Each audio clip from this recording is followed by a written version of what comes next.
Hey everybody, Freedom for Kaz here, and I am with Fixed by Doc Off Grid, Ryan. How you doing today, Ryan? Good. Great, good to see you there. And we are on, if you can tell, we're on a Skype call, and Ryan and I have been working on an idea, and Ryan is the mastermind of this idea. Like I said before, you know, Ryan is a very brilliant person.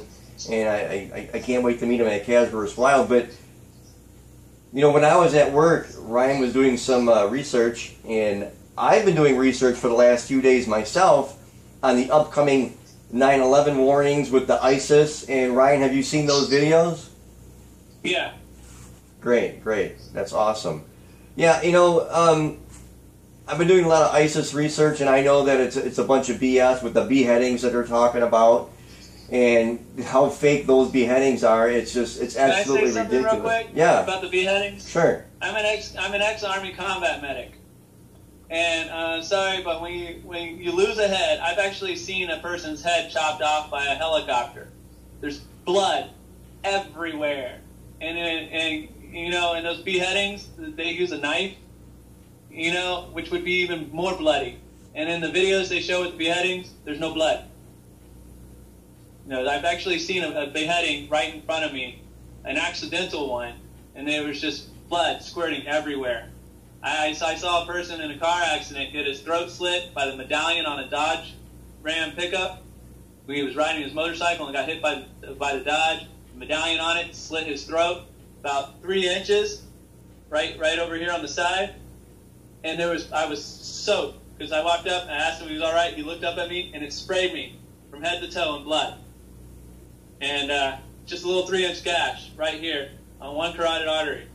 Not a drop of blood was shown in that beheading video. Yeah, you're right. You're absolutely right. So we know that those beheadings are fake. But not only that, Ryan and I were doing some talking about something else that's going to be fake and that's going to be coming up, and that is the changes that have just recently come with ISIS being in the United States. And Ryan has done some amazing research that involves the Fort Hood shooting in 2009. And Ryan, if you want to enlighten everybody about what that is and what you came up with, Ryan shared this with me, and I actually did some research on it to cross-reference what he was saying. And I'll be damned, Ryan, if you're not 100% accurate. It just blew me away. The accuracy of your story blew me away. Well, if you recall, there's a gentleman in 2009 climbed a watchtower in Fort Hood and killed 13 people, and I think injured something like 20 people. And the reason why this guy, the whole court case and everything sits fresh in my mind, and I'll remember it for the rest of my life, is because he was a medical personnel in the military, just like I'm an ex-Army combat medic. We both went to school at the same time at Fort Sam Houston, Texas, and at Fort Sam Houston, San Antonio, Texas. And we would pass each other in the hallways. I didn't know him personally or anything like that, but I remember seeing him at school. So you tend to remember things about people you went to school with. And so anyways, in 2009, he shot up the place, killed a bunch of people. They spent the entire court hearing, I remember it being almost a year, if I remember right, that they argued about it being a workplace violence or a terrorist attack. And the court ruling was that it was workplace violence and had absolutely nothing to do with terrorism whatsoever, had nothing to do with anything other than he was a mental patient and it was a workplace violence. And the problem with that is that being workplace violence means nobody gets any compensation for it, right? And so the government worked very hard to make sure that it was classified as workplace violence, so that they wouldn't have to pay anybody compensation for their injuries, or the families compensation for their losses. And now here it is, 2014, and all of a sudden we have this ISIS problem. And the last week of, like the last couple of days of August, our U.S. government has announced that within the next 2 weeks, they're expected to have several ISIS terrorist attacks here in the United States. Just like they always say every year, every single year, they announce in September, they announce that some terrorist group is going to attack the United States on September 11th. Well, this year they said within the next 2 weeks, and within the next 2 weeks is September 11th. They just changed the wording around this year. And but this time, nobody got in an uproar about it. Nobody got scared. Nobody did anything about it. You know, usually in the past years, everybody, you know, didn't travel during this time. Nobody got in an uproar, and everybody kind of got scared and, you know, and stayed home for the most part. But this year, nobody's doing that. It didn't change anything. So they ended up showing the beheadings on videos on the news this past week, and still there wasn't that big of an uproar. You know, they were expecting to get this huge uproar by showing those beheading videos, and maybe hopefully getting enough people pissed off to where they'll say, yeah, let's go kick some butt and send all our troops back over there. Well, that didn't happen. So they started pushing the issue about ISIS being here in the United States and going to bomb everything and blow up our cities right here in the United States, so we have to do something about it. People didn't, you know, majority of the people didn't really take the government serious when they said it. So what happened? They looked back into, theory is, they went back into time to 2009 to where they found this soldier who climbed a watchtower and shot and killed 13 people, injured over 20 people, including a senator and some other people, which was classified at the time as a workplace violence. And Kaz will show you the whole articles and everything on that he's got there.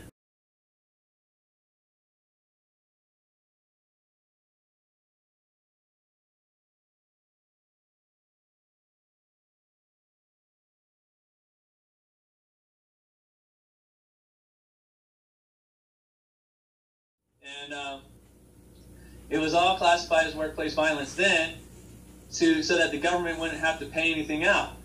And now here it is, 5 years later, all of a sudden they need some kind of proof that ISIS is here in the United States. Well, the guy that did the shooting is locked up in military prison, right? Anything he says or does is filtered through the military prison, filtered through the government. So while he's locked up, he can't come out and say anything without the government knowing. So basically what has happened is, the theory is that they need a patsy. They need somebody to say that this is proof that ISIS is in the United States.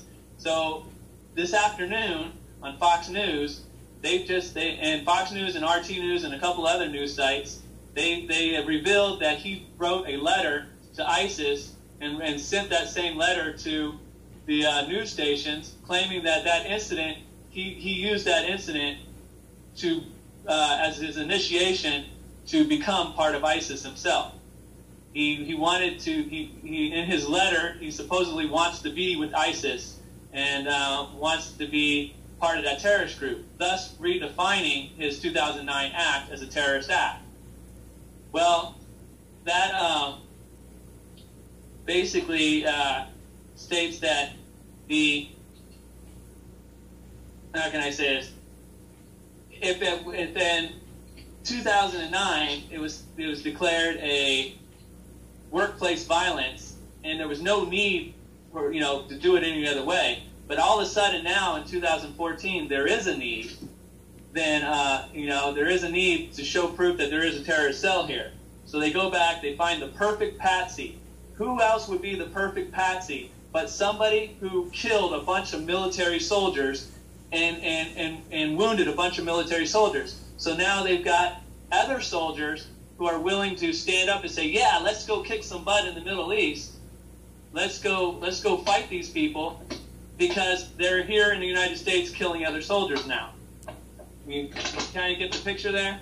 So they created a false flag event by going back and using this person who cannot stand up and defend himself one way or the other. He's locked up in a jail. Yes, he did shoot these people and kill them, right?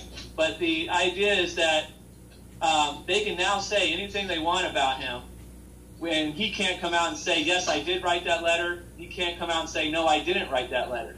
You know? He himself said it was a mental, he himself said it was not, had nothing to do with terrorism at the time of the event. And all of his mental evaluations all proved it had nothing to do with terrorism until now, when they need it the most. That's right. And I'm actually going to read a part of that, like Ryan said. Okay, we have the proof right here. Okay. Let me just expand this a little bit. And it says, and this is the preface of the proof. All right, this is off of Wikipedia. And it says 2009 Fort Hood shooting. It says, on November 5th, 2009, a mass murder took place at Fort Hood near Killeen, Texas. Nadel Malik Hassan, a U.S. Army major and psychiatrist, fatally shot 13 people and injured more than 30 others. The shooting produced more casualties than any other on-American military base. Several individuals, including Senator Joe Lieberman and General Barry McCaffrey and others, called the event a terrorist attack. Now, this is where the proof comes in. The United States Department of Defense and federal law enforcement agencies have classified this shooting as an act of workplace violence. So what Ryan is saying makes perfect sense. They created a false flag because they have this guy detained. And correct me if I'm wrong, he's in solitary confinement, correct? Well, I'm not sure if he's in solitary confinement or not, but he's on death row. And military death row is basically he's awaiting the he's awaiting to be killed. He got the death sentence, you know, and so he's sitting in a cell with nobody else around him. If not solitary confinement, as close as you get to it. And they control every aspect of his life, and anything that goes in and out of that cell, the government reviews first.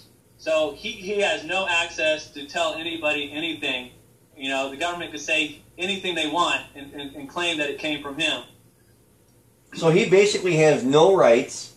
He basically has no support system because he's on death row. He's in prison, and just like you said, he's essentially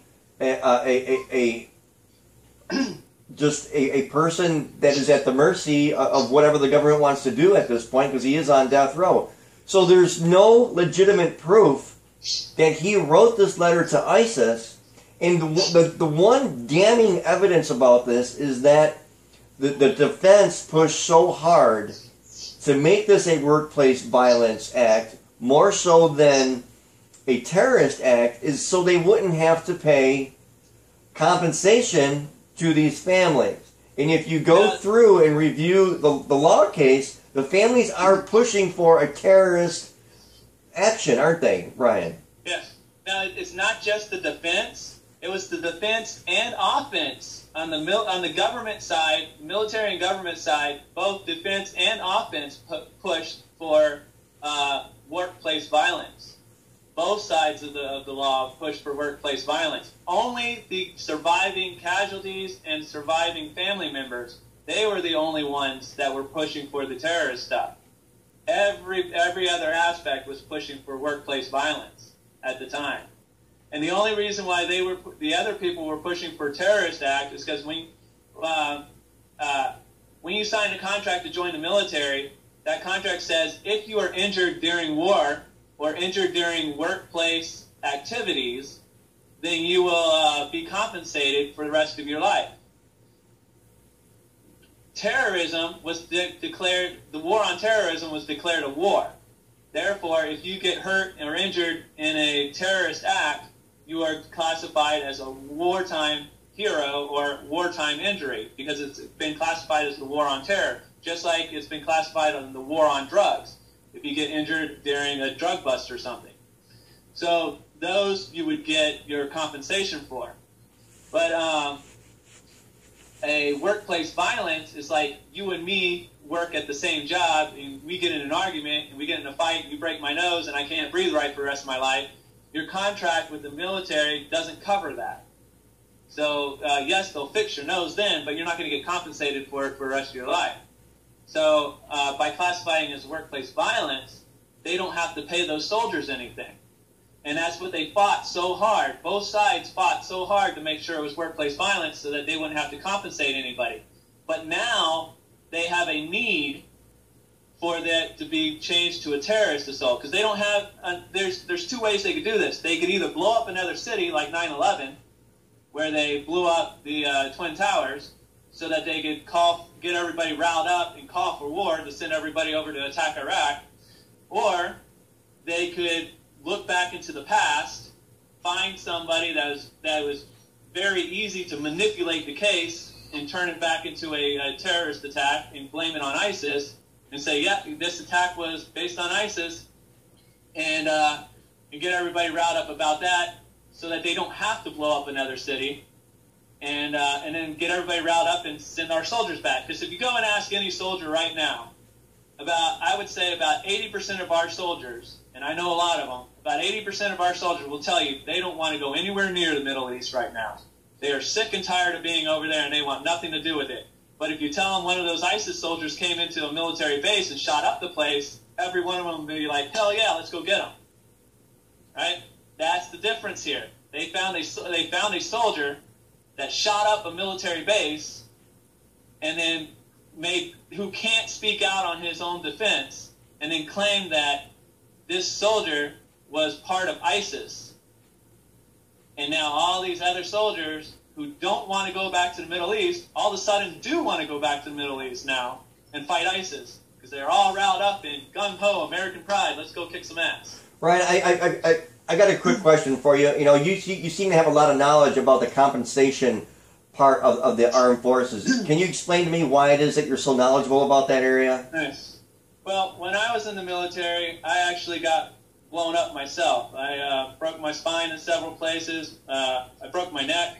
I broke my back. I broke my hips. I'm 15% paralyzed from the waist down, 10% paralyzed from the waist up. My sciatic nerves are paralyzed, so I have a lot of trouble walking and stuff. I am service-connected disabled, and the difference between compensation and military compensation and military pension are two completely different things. A military pension, retirement pension, and military disability retirement, and military retirement, regular retirement, those are taxable, and those are also garnishable. So say if I had a retirement pension, you could sue me. If we got in an accident or something like that, you could sue me and garnish my wages, right? But with compensation, with military disability compensation, it is non-taxable and non-garnishable for the rest of your life. They can't take it away from you no matter what. You could go all the way to Supreme Court.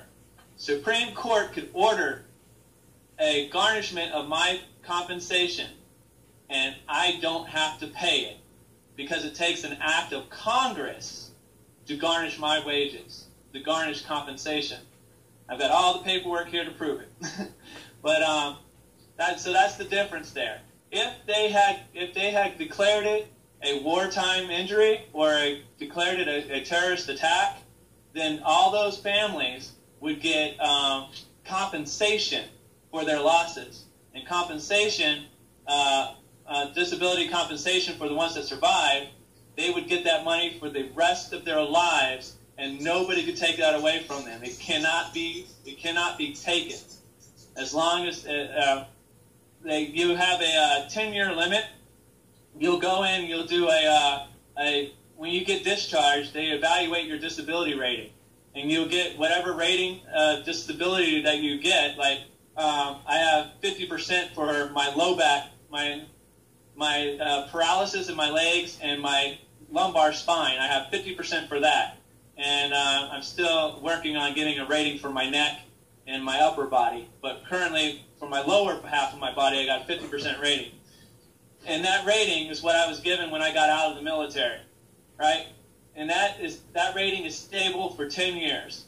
10 years later, I go in and I get which it's been 10 years now, I go in, and I went in a couple months ago, and I got another rating, evaluation, and that evaluation said that I was still rated at 50% service-connected disabled. So that means from that day forward, they can never, even if I miraculously wake up tomorrow and perfectly healed with no injuries, because they have two disability ratings 10 years apart, it is permanent, even if I wake up tomorrow completely healed, which means I go to my deathbed receiving my pension, my compensation pension for the rest of my life. And if I die, then my wife becomes eligible for certain benefits as well, like free burial of me and free compensation to a certain point. So once I have, once I reach 100% disabled, because they're working on my neck injury and my upper back injuries, once those are added into it, I become 100% service connected, and then my wife gets all those I'll be making $3,000 a month in my service connected disability, and when I die, she gets that money for the rest of her life. That's the difference between a compensation and a retirement pension. So Ryan, with that explanation, with this letter coming out saying that this prisoner, the Fort Hood shooter, is supposedly did this so he could join ISIS, this now could possibly change the game for that court ruling to being a terrorist or war act, which in the beginning they pushed so hard for to keep it at workplace violence. Yeah. This essentially, like you've said, is a false flag event that doesn't include any city or any other person, like a 9/11 event, like a Sandy Hook event, like a Boston bombing event. It doesn't include any of those. They already had the event. All they've got to do is change the information. All they got to do is change the information and pay them off. Amazing. Absolutely amazing. Ryan, I want to thank you. Now, I do want to say that those soldiers do deserve compensation. Every one of those soldiers that were shot on that day, every one of those families that lost one of those 13 soldiers that died, they do deserve the compensation that they're about to get. They do deserve that money. Every last one of them, all 20 of them that got injured and all 13 of them that died, they do deserve that money. I don't want to get that wrong. So it's a good thing that letter came out, because they're going to get the money now. But the reason it came out is a bad thing, because it only came out so that they could create a false flag to tell everybody ISIS is here when they're really not. Ryan, your research was outstanding. When we were talking, when we were talking off camera, and you were discussing this with me, I couldn't believe it. I couldn't, what you were explaining, I was like, wow, this is like really, really deep. But then when I proved it, when I did the research and found the proof of what you said to be accurate, it blew me absolutely away. How long did it take you to find the proof? It took me 5 minutes. All I got, the proof literally jumped out of my computer. I found the RT video that you spoke about. That's going to be in the link underneath. And I also found the court documentation on Wikipedia. All the court documentation prior to this letter coming out was on Wikipedia. I found it. I read it. Everything you said was 100% accurate. All your T's and dotted I's lined up. Everything lined up. Everything that you said was 100% accurate. I don't know how you found this, but it was incredible research on your behalf. Well, like I said, it's like when we went to school. We went to the same school at the same time, and then I too was stationed at Fort Hood, Texas, in the '90s. Even though this took place in 2009, that same area where he shot up all those people, I used to run past in PT. I used to run through that place, and we would go through PT. We'd do our 3-mile run or our 5-mile runs or whatever 2 or 3 times a week, running through that place. And so when I saw the news in 2009, it brought back those memories of me, like, hey, you know, if I was still in and still stationed there, that could have been me. So I followed that whole court case very, very closely, because I knew the person. In passing, I knew the guy from school, from seeing him in the hallways, you know. And then I didn't know him personally, but I remember seeing his face in the hallways. And then I also knew the military base, because I had spent time there. I spent about a year and a half at Fort Hood. And then, so, you know, there were triggers for my memory. And so I spent a lot of time watching the court case, following it very well. So now here in 2014, when I turned on my computer today and I went over to RT America and I watched the video, the news broadcast about this letter coming out, it's like, hey, I know that, I remember that. I remember every detail about that case. I didn't have to go and look anything up because I remembered everything about it. I followed it so closely, which is surprising because I don't remember much of a lot of things, but this stuck out in my mind. And then this evening I called you, and you pulled it up, and we were able to hash out all the details in just a matter of minutes. There it is. It's amazing, Ryan. I mean, your memory was amazing. You remembered it almost word for word. Everything that you told me, you know, just in conversation, I researched and I found. Just unbelievable. Unbelievable.